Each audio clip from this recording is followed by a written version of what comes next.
اللہ کے رسول صلی اللہ علیہ وسلم فرماتے ہیں کہ میں ان الفاظ سے اللہ کی حمد و ثنا بیان کروں گا جن الفاظ سے آج تک کسی نے حمد و ثنا بیان نہیں کی.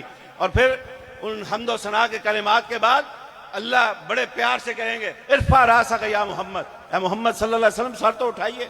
فقل یسمع لک، آپ بات کیجئے، ہم آپ کی بات سنیں گے. اشفا تشفع، آپ شفاعت کیجئے اپنی امت کے حق میں، ہم آپ کی گئی شفاعت کو آپ کی امت کے حق میں قبول فرمائیں گے.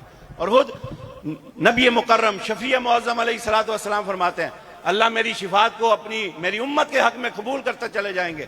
اور جس کے دل میں رائی برابر بھی ایمان ہوگا اللہ اس کے حق میں بھی میری شفاعت کو قبول کر لیں گے.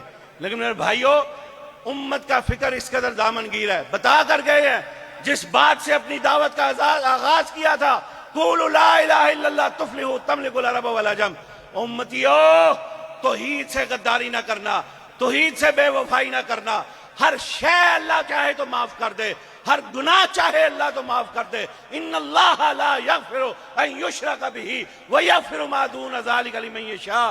دنیا ہمارے دامن بھرے ہوں گناہوں سے، اللہ کی شان ہے معاف کرنے پہ آئے تو جو چاہے معاف کر دے، لیکن لا یغفر ان یشرک بہ، اور جو اس کے ساتھ شرک کریں گے اللہ ان کو معاف نہیں کرے گا. نبی کی شفاعت ہر امتی کے حق میں قبول کی جائے گی، لیکن ہاں وہ لوگ جو اپنے دامن پہ شرک کی غلاظت کو لے کے جائیں گے محبوب علیہ الصلوۃ والسلام کی شفاعت کے حق میں، ان کا یہ عقیدہ ہے شرک جو ہے وہ رکاوٹ بن جائے گا.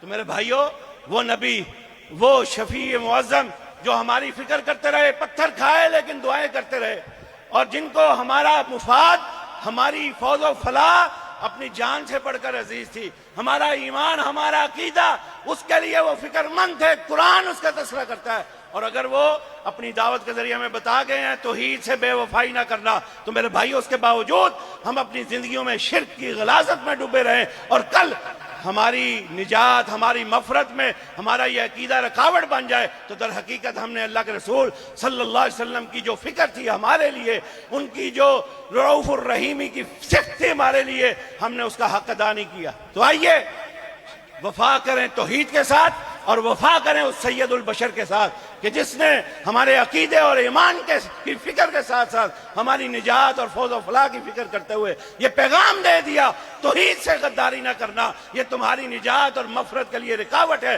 میری شفاعت کے حق میں رکاوٹ ہے. آئیے میرے بھائیوں، عقیدہ توحید سے پختہ ہو جائیں، کیونکہ اللہ کے رسول صلی اللہ علیہ وسلم کا یہ اولین پیغام تھا. اور کیا؟ ایھا الناس قولوا لا الہ الا اللہ تفلحوا تملکوا العرب والعجم.